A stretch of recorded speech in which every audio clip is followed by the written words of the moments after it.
Hazak u'baruch. Good morning, Moray v'Rabotai. Bezrat Hashem, Mincha is going to be 7:55. Please be on time. As we continue in the halachot, we were talking about a goy baking bread or any food that might be similar to bread, and he's doing it for himself. He's not doing it for the Jew. Is the Jew allowed to purchase this? Example would be that he's doing it for himself. Doesn't have to be literally himself. He's doing it to sell in a store, let's say, but the whole city is a bunch of non-Jews. It's not Jewish. So he's making his bread in the store to sell it, and the Jew wants to come on Shabbat and take some for himself on the trust that the goy trusts him that he's going to pay after Shabbat. So is this something that is allowed? We discussed that there are osrim, there are those that prohibit, there's those that permit.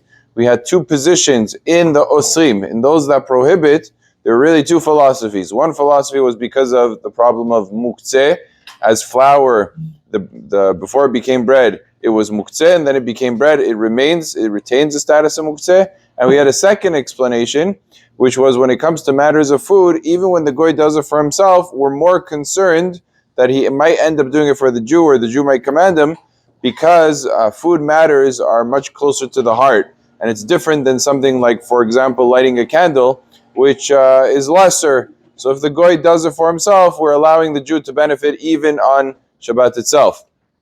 All of this is true when the Jew does not know the goy and the goy doesn't know the Jew. If the goy knows the Jew and he's friends with the Jew, even if he made the bread for himself, we don't allow the Jew to benefit, because there's a big concern that maybe this time and maybe the next time he'll add more for that Jew. So all of this heter is only when the goy doesn't know the Jew.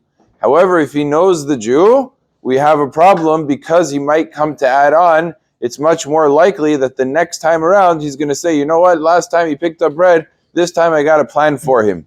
Or, as in the example of the baker, let's say many Jews come to pick up bread on Shabbat, so then that's going to become problematic, because then the goy is saying to himself, well, if I make 100 loaves, only the goyim will be able to buy, but if I make 150, then all the Jews will also be able to access this bread on Shabbat, and therefore he starts making more, and that's going to be asul. So if many Jews are coming to buy from him, it's not going to be allowed. And if it's not even many Jews, it's one Jew, but he recognizes him, he knows him, so then that's also going to be a problem, because he might add on his behalf. So all of this that we mentioned, that it is mutal to take the bread b'shata dachak in the case of a need, that's all true if it doesn't have any recognition, the goy doesn't know really who he is. Baruch Adonai le'olam, amen ve'amen.